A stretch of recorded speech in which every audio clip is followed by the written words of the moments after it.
नमस्कार दोस्तों, एक बार फिर से स्वागत है आपका आपके और हमारे YouTube चैनल आपकी ख्वाहिश पर।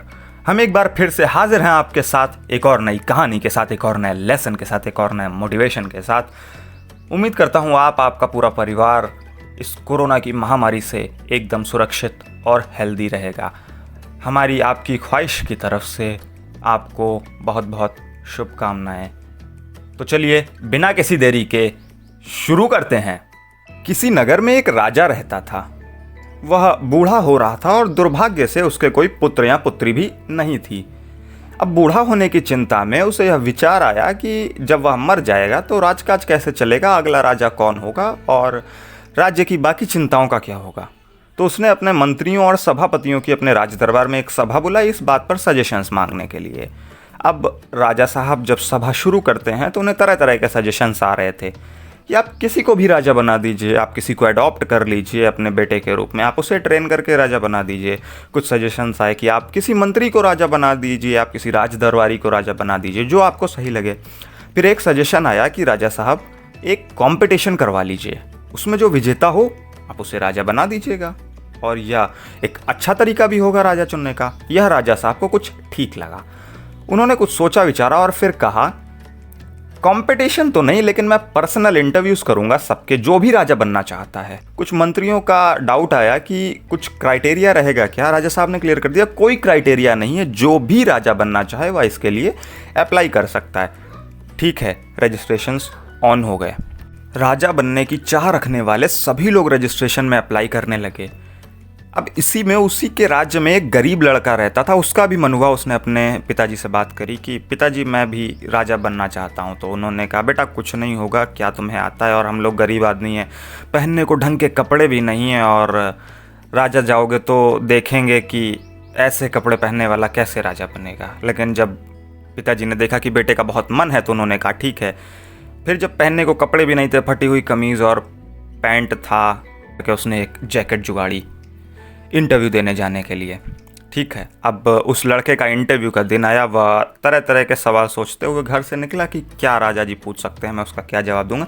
वैसा ही जैसा कोई भी इंटरव्यू देने जाते टाइम अपने साथ होता है, वैसा ही उस लड़के के साथ भी हो रहा था। अब वह बस राज दरबार के पास पहुंचा ही था कि वहीं पे उसे एक भिखारी दिखता है। वह उस नवयुवक से निवेदन करता है, उससे विनती करता है कि बहुत ठंड लग रही है बेटा, थोड़ा अगर जैकेट मिल जाए तो बहुत मेहरबानी होगी, मेरे पास ओढ़ने को कुछ नहीं है, बहुत ठंड है। अब इस लड़के ने सोचा कि ठीक है, बहुत मेहनत से जुगाड़ी थी इस जैकेट को इंटरव्यू के लिए, लेकिन इसने दे दी उसको जैकेट। ठीक है, और यह अंदर चला गया। अब यह इंटरव्यू रूम में पहुंचा।